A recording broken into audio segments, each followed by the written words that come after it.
छत्तीसगढ़ राज्य के रतनपुर गांव में राघव नाम का एक गरीब चाबी बनाने वाला अपनी पत्नी शांति और अपनी बेटी काव्या के साथ रहा करता था।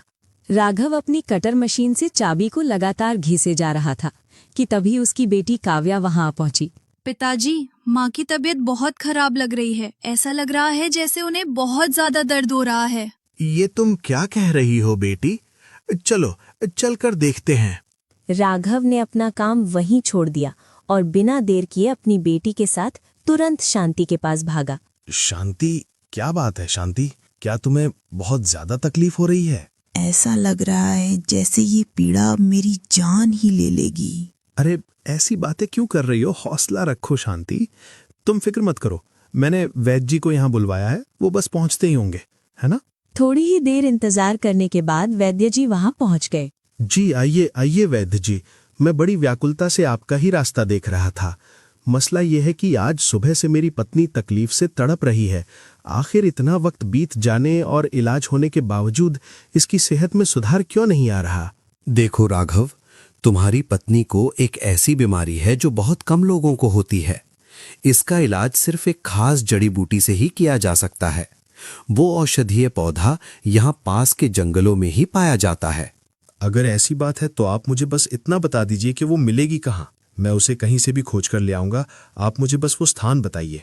देखो राघव, तुम्हें उस बूटी की ठीक से परख नहीं है, इसलिए बेहतर होगा कि तुम अपनी बेटी को मेरे साथ भेज दो। वो जड़ी बूटी अक्सर बारिश के दिनों में ही पनपती है और अभी बरसात का ही वक्त चल रहा है। उसकी सही पहचान सिर्फ मैं ही कर सकता हूँ। और अगर वो बूटी हमें जंगल में नहीं मिली तो वैद्य जी, क्या? अगर ऐसा हुआ तो फिर तुम्हें वो बूटी खरीदने के लिए सूर्यगढ़ की सबसे बड़ी औषधालय जाना पड़ेगा। पर एक बात गांठ बांध लो राघव, वहां उस जड़ी बूटी की कीमत चांदी की 20 मुद्राएं होगी, उससे एक भी कम नहीं लिया जाएगा। इतना सुनते ही राघव गहरे सोच विचार और परेशानी में डूब गया। थोड़ी देर बाद वैद्य जी राघव की बेटी को अपना सहारा बनाकर साथ लेकर जंगल के रास्ते की तरफ चल दिए। बहुत चलने के बाद काव्या और वैद्य जी घने जंगल के बीचों बीच पहुंच गए। बेटी काव्या, तुम जाकर उस बड़ी चट्टान पर बैठ जाओ। मैं तब तक उस बूटी को तलाश करने की कोशिश करता हूँ। मुझे वापस आने में थोड़ा समय लग सकता है। बस याद रखना, यहाँ से कहीं दूर मत जाना, समझे? जंगल बहुत डरावना है, इसलिए वहीं शांति से बैठी रहना। ठीक है वैद्य जी, मैं यहीं पर आपका इंतजार करूंगी। उस दुर्लभ औषधीय पौधे की तलाश में वैद्य जी ने साहस बटोरते हुए घने जंगल की ओर चले गए। काव्या कुछ समय तक तो उस पत्थर के ऊपर बैठी रही, मगर थोड़ी देर बीतने के बाद वो आसपास यहाँ वहाँ घूमने लगी।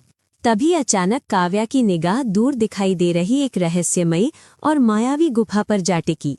ये गुफा तो देखने में बहुत ही अजीब और अनोखी लग रही है। अपनी जिज्ञासा को न रोक पाने की वजह से काव्या धीरे धीरे उस गुफा के नजदीक जाने लगी। वहीं दूसरी तरफ राजा वीरेंद्र अपने सेना नायक के साथ सघन वन के रास्ते से होते हुए ठीक उसी गुफा के समीप जा पहुँचे। सेना नायक के घोड़े की पीठ पर एक अत्यंत बहुमूल्य संदूक लदा हुआ था। उसने बड़ी सावधानी से उस बक्से को नीचे उतारा। तो सेना नायक, क्या यही वो गुफा है जिसका जिक्र तुमने हमारे सामने किया था? जी महाराज, बिल्कुल यही जगह है। यहाँ ये खजाना पूरी तरह महफूज रहेगा। इस कंदरा के भीतर कदम रखने की हिम्मत कोई नहीं करता, क्योंकि इसके चारों ओर अजीबोगरीब और डरावनी कहानियां मशहूर हैं। दशकों से पूरे राज्य में इस गुफा को लेकर तरह तरह की अफवाहें उड़ती रही हैं। पर महाराज, मेरे मन में एक सवाल खटक रहा है।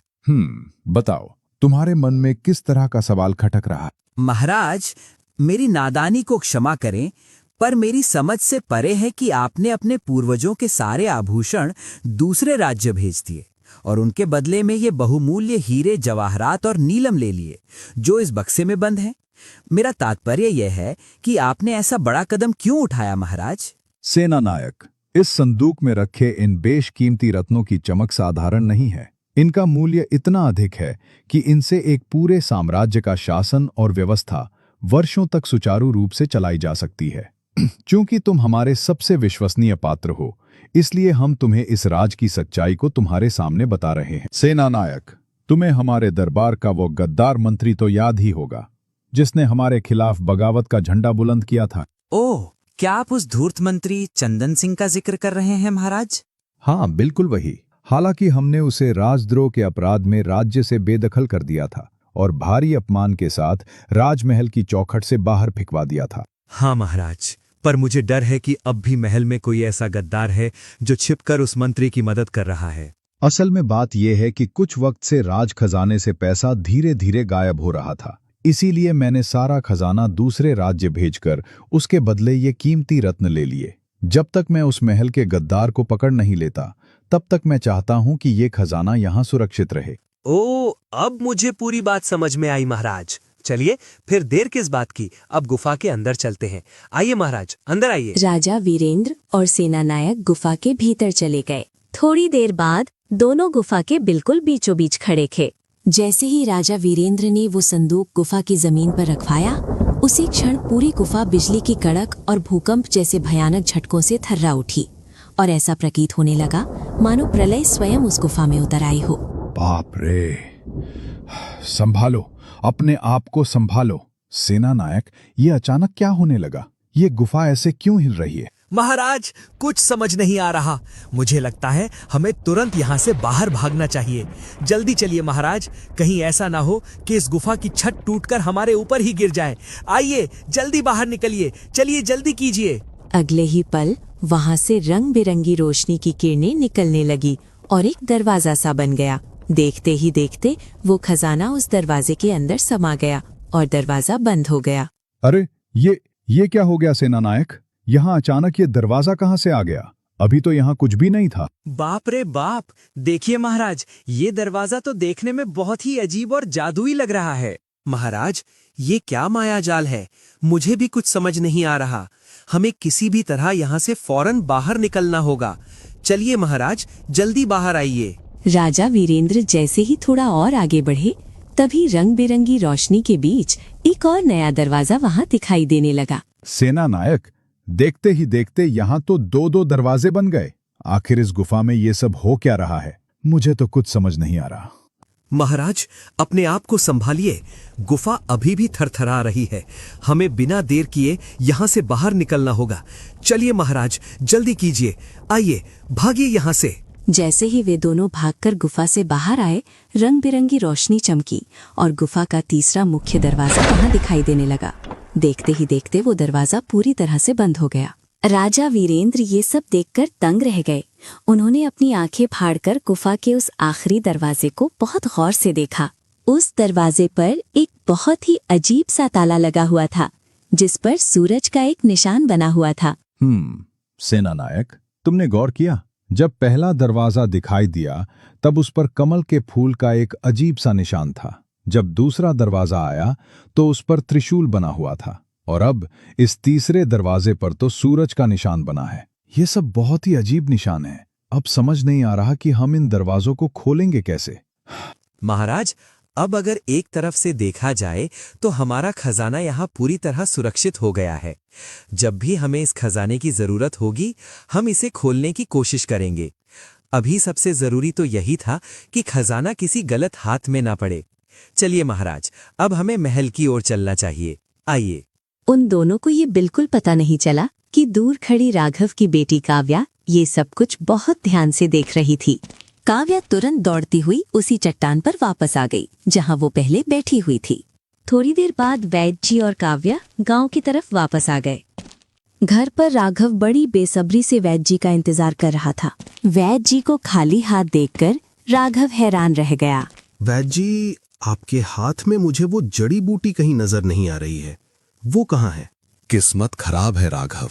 पूरे जंगल का कोना कोना छान मारा, पर वो जड़ी बूटी कहीं नजर नहीं आई। तुम्हें तुरंत राज दरबार के औषधालय जाना होगा और वहां से वो दवा खरीदनी होगी। तुम्हारी पत्नी की जान बचाने का अब बस यही एक रास्ता बचा है। वैद्य जी की बात सुनकर राघव के होश उड़ गए और वो लाचारी में अपना माथा पकड़कर बैठ गया। अगली सुबह शांति ने चिंता जताते हुए राघव से कहा, जी, आप मेरी चिंता छोड़ दो। जो होना होगा वो हो जाएगा। हाँ शांति, अब क्या बोलूं, लगता है राज दरबार जाकर ही कोई काम ढूंढना पड़ेगा। इस गांव में रहकर तुम्हें पूरी जिंदगी भी रगड़ लूं, तब भी 20 चांदी के सिक्के नहीं कमा पाऊंगा। अब शहर में ही जी तोड़ मेहनत करनी होगी। मैं आज ही वहां के लिए निकल रहा हूं और वापस तभी आऊंगा जब मेरे हाथ में वो जड़ी बूटी होगी। राघव अपना हथौड़ा और जरूरी औजार समेटकर जैसे ही घर की चौखट से बाहर निकला, तभी उसकी बेटी काव्या उसके सामने आ खड़ी हुई।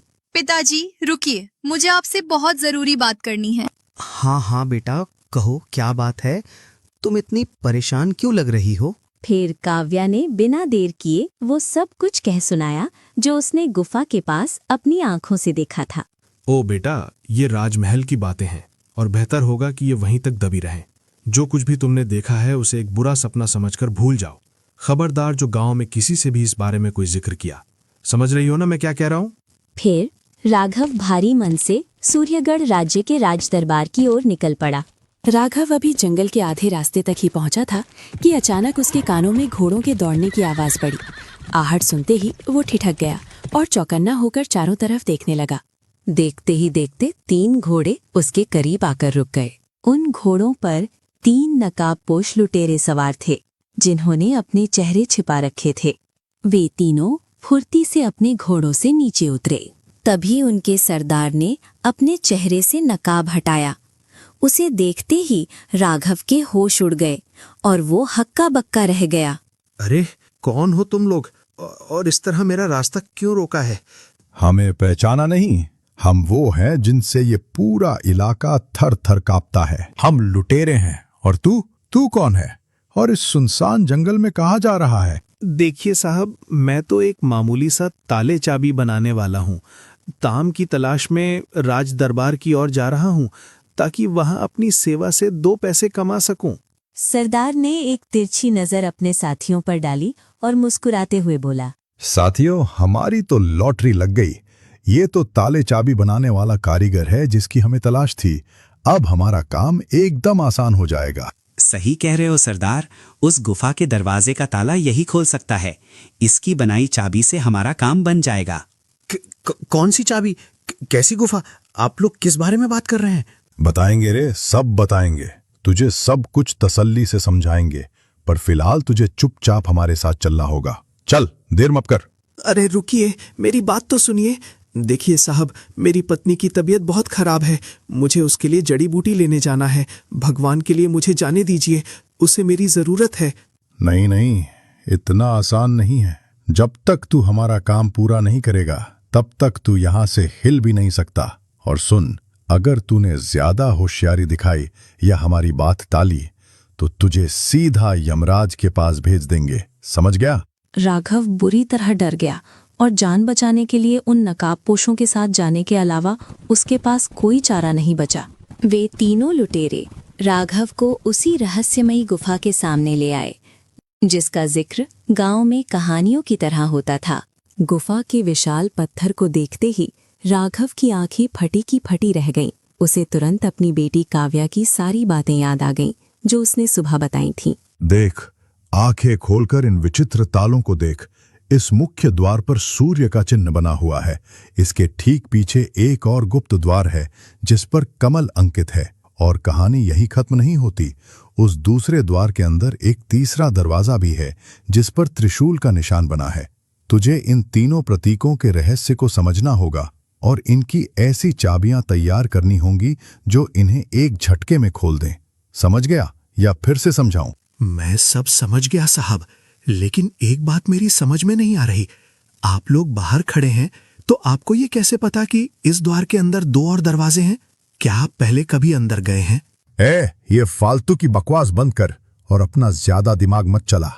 तेरा काम सवाल पूछना नहीं, इन दरवाजों की चाबियां बनाना है। तेरे झोले में सारे औजार पड़े हैं, उनका इस्तेमाल कर और काम शुरू कर। देख क्या रहा है मेरा मुंह? जल्दी कर, वरना अभी ही तुझे यमराज के पास भेज दूंगा। जल्दी हाथ चला। राघव लाचार था। उसके पास उनकी बात मानने के सिवाय और कोई रास्ता नहीं बचा था। उसने कांपते हाथों से औजार उठाए, ताले की बनावट को गौर से परखा और चाबियां ढालना शुरू कर दिया। धूप तपती रही और सूरज ढलने लगा। सुबह से शाम हो गई और लगातार मेहनत करते करते राघव थकान से चूर होकर निढाल हो गया। रात के सन्नाटे को चीरती हुई एक और घोड़े की टाप सुनाई दी। इस बार घोड़े पर एक नकाबपोश स्त्री सवार थी जो तेजी से गुफा की ओर बढ़ रही थी। वो रहस्यमयी स्त्री घोड़े से उतरी और सीधा डाकू सरदार के पास जाकर खड़ी हो गई। उसकी मौजूदगी ने वहां के माहौल में एक अजीब सी हलचल पैदा कर दी। राघव भले ही चाबी बनाने का नाटक कर रहा था, लेकिन उसके कान पूरी तरह उन दोनों की गुप्त बातचीत पर लगे हुए थे। क्या चाबी तैयार हो गई? हमारे पास ज्यादा वक्त नहीं है। आप बेफिक्र रहिए। ये जो ताले चाबी वाला सामने दिख रहा है, ये अपनी कारीगरी में बड़ा माहिर मालूम पड़ता है। मैंने इसे साफ साफ समझा दिया है कि इस मुख्य द्वार के पीछे कमल और त्रिशूल वाले 2 और दरवाजे हैं। ये पूरी जी जान से चाबियां ढालने में लगा है। अच्छा हुआ कि चाबी वाला तुमको यही मिल गया। मुझे भी तो इस सल्तनत पर जल्द से जल्द राज करना है और उसके लिए उस खजाने की बहुत जरूरत है। ओह, ये चौथा नकाबपोश तो कोई औरत है। तो इसका मतलब ये सब अकेले नहीं है। ये स्त्री भी इन लुटेरों के साथ मिली हुई है और शायद वही इन सब की असली डाकू सरदारनी है। मुझे अपनी भावनाओं पर काबू रखना होगा। मुझे जरा भी शक नहीं होने देना है। अगर इस सरदार को भनक भी लग गई कि उसकी असलियत मेरे सामने आ चुकी है, तो ये मुझे जिंदा नहीं छोड़ेगा। मुझे अपनी जान और अपने परिवार की खातिर बिल्कुल अनजान बने रहना होगा। कुछ देर बाद वो डाकू सरदारनी वेश में आई स्त्री वापस अपने घोड़े पर सवार हुई और अंधेरे में ओझल हो गई। अगले दिन की पहली किरण के साथ ही राघव ने अपनी पूरी कारीगरी झोंककर 3 चाबियां बनाकर तैयार कर लीं। अरे वाह, शानदार! तूने तो वाकई कमाल कर दिया। मेरा काम अब बिल्कुल आसान हो गया है। जा, अब तू आजाद है। निकल जा यहाँ से और सीधा अपने गांव लौट जा। पीछे मुड़कर मत देखना। राघव ने बिना एक पल गवाए अपने औजार समेटे और दबे पांव चुपचाप अपने गांव की ओर निकल पड़ा। डाकू सरदार ने अपने दोनों साथियों को परखती हुई नजरों से देखा और आदेश दिया। सुनो, पहले तुम दोनों आगे बढ़ोगे। पहली चाबी उठाओ और द्वार खोलो। सरदार का हुक्म पाते ही एक डाकू ने कांपते हाथों से चाबी उठाई और उसे पत्थर के उस भारी द्वार के विशाल ताले में डाल दिया। सन्नाटे में केवल चाबी के घूमने की किरकिर आवाज गूंज रही थी। काफी जद्दोजहद के बाद अचानक एक जोरदार गड़गड़ाहट हुई और वो रहस्यमयी द्वार धीरे धीरे खुलने लगा। मानना पड़ेगा, वो ताले चाबी वाला तो उस्ताद निकला। उसने वाकई एकदम सटीक चाबी बनाई है। हमारा रास्ता खुल गया। लेकिन उनकी ये खुशी पल भर की थी। जैसे ही द्वार खुला, गुफा के भीतर से अजीबो-गरीब रंग बिरंगी किरणें फूट पड़ीं। इससे पहले कि कोई कुछ समझ पाता, वो दूसरा डाकू जिसने दरवाजा खोला था चीख भी न सका और देखते ही देखते पत्थर की मूरत में तब्दील हो गया। अपने डाकू साथी का ये खौफनाक अंजाम देखकर तीसरे डाकू के पैरों तले जमीन खिसक गई। वो बुरी तरह थर थर कांपने लगा। अरे, ये क्या अनर्थ हो गया सरदार? ये तो देखते ही देखते बेजान पत्थर बन गया। ये कैसी जादुई शक्ति है? अरे तो क्या हुआ, मरने दे उसे। कम से कम द्वार तो खुल गया। हमारे रास्ते का एक कांटा कम हुआ। चल, अब तू अंदर चल, रुक मत। तीसरा डाकू खौफ के मारे कांप रहा था, लेकिन सरदार की मौत जैसी आंखों को देखकर उसकी हिम्मत जवाब दे गई। वो डरते डरते भारी कदमों से सरदार के साथ गुफा के भीतर दाखिल हुआ। गुफा के भीतर कदम रखते ही उनके सामने दूसरा विशाल द्वार आ खड़ा हुआ, जिस पर कमल का चिन्ह चमक रहा था। देख क्या रहा है? जल्दी से कमल वाली चाबी निकाल और इस ताले को भी खत्म कर, जल्दी। तीसरी डाकू ने थरथराते हाथों से दूसरी चाबी ताले में फंसाई और उसे घुमाना शुरू किया। कुछ ही पलों में एक भारी गूंज के साथ वो दूसरा द्वार भी खुल गया। लेकिन द्वार खुलते ही दोबारा वही हुआ। जैसे ही कमल वाला द्वार खुला, भीतर से निकली नीली रोशनी ने तीसरे डाकू को अपनी चपेट में ले लिया। पलक झपकते ही वो भी एक ठंडी और बेजान पत्थर की मूरत बनकर रह गया। अब गुफा के उस सन्नाटे में डाकू सरदार अकेला बच गया था। अपने दोनों साथियों को पत्थर की मूरत बना देख अब उसके हौसले पस्त होने लगे और वो बुरी तरह थर थर कांपने लगा। हे भगवान, यह क्या अनर्थ है? मेरा दूसरा साथी भी पत्थर का बन गया। अगर मैंने तीसरे द्वार को हाथ भी लगाया तो कहीं मेरा अंजाम भी इनके जैसा ना हो जाए। ये गुफा नहीं, यहाँ कोई बहुत बड़ा माया जाल है। मुझे फौरन यहाँ से निकलना होगा, वरना मेरी लाश भी यहीं पत्थर बनकर रह जाएगी। भागो यहाँ से। इससे पहले कि सरदार अपने कदम पीछे हटा पाता, पूरी गुफा किसी भयानक भूकंप की तरह थरथराने लगी। ऐसा लगा मानो पहाड़ जाग गया हो। मौत को अपने इतने करीब देखकर सरदार के होश उड़ गए। वो अपनी जान बचाने के लिए पागलों की तरह चिल्लाता हुआ बाहर की ओर भागा। जैसे ही वो लड़खड़ाते हुए गुफा की दहलीज से बाहर कदम रखा, पीछे से तीनों द्वार एक जोरदार धमाके के साथ बंद हो गए। लेकिन वो बच नहीं सका। अगले ही पल आकाश से गिरी बिजली जैसी जादुई रंग बिरंगी किरणें उस पर टूट पड़ीं। सरदार के चेहरे पर खौफ की एक आखिरी लहर दौड़ी और वो वहीं खड़े खड़े एक बेजान पत्थर की मूर्ति में तब्दील हो गया। अब उस रहस्यमयी गुफा के बाहर 2 पत्थर के बुत पहरेदारों की तरह खड़े थे। उधर दूसरी ओर राघव भारी मन और गुस्से से भरा हुआ अपने घर वापस लौटा। उसके चेहरे पर खौफ और लाचारी के साफ निशान थे। हे भगवान, आपको क्या हुआ? आप तो राज दरबार में जाने वाले थे, फिर इस हाल में वापस क्यों आ गए? राघव ने एक गहरी सांस ली और रास्ते में डाकुओं के साथ जो भी बीती थी वो सारा खौफनाक मंजर अपनी पत्नी के सामने बयान कर दिया। सब किस्मत का खेल है शांति। उन बेरहम डाकुओं ने मुझे सूर्यगढ़ राज्य की सीमा तक पहुंचने ही नहीं दिया। उन्होंने मेरा रास्ता रोक लिया। शांति, अब मुझे कुछ समझ नहीं आ रहा कि क्या करूं। ना जड़ी बूटी मिली और ना ही काम मिला। अब तुम्हारी दवा का इंतजाम कैसे होगा?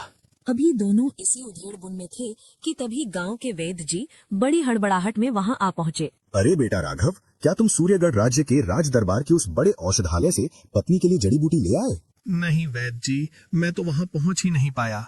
सब बर्बाद हो गया। अरे चलो, अच्छा ही हुआ जो तुम राज दरबार से वो जड़ी बूटी लेकर नहीं आए। क्या मतलब वैद्य जी, आप ऐसा क्यों कह रहे हैं? बात ये है कि तुम्हारी पत्नी को जो लाइलाज बीमारी है उसका इलाज सिर्फ एक जादुई जड़ी बूटी से ही हो सकता है। उम्र हो गई है ना, इसलिए दिमाग से बात उतर गई थी। अब ध्यान से सुनो, यहाँ से काफी दूर एक ऊंची पहाड़ी है जहाँ एक पहुंचे हुए साधु महात्मा रहते हैं। वो जड़ी बूटी सिर्फ उन्हीं के पास मिलेगी। तुम्हें शांति और काव्या को साथ लेकर उनके पास जाना होगा और किसी भी तरह उन्हें मनाना होगा। ठीक है वैद्य जी, अगर मेरी पत्नी की जान बचाने का यही एक रास्ता है तो फिर मैं बिल्कुल भी देर नहीं करूंगा। मैं आज ही शांति और काव्या को साथ लेकर उस पहाड़ी की ओर रवाना हो जाऊंगा। आप चिंता मत कीजिए, मैं उन साधु महाराज को मना ही लूंगा। इतना कहकर वैद्य जी वहां से चले गए।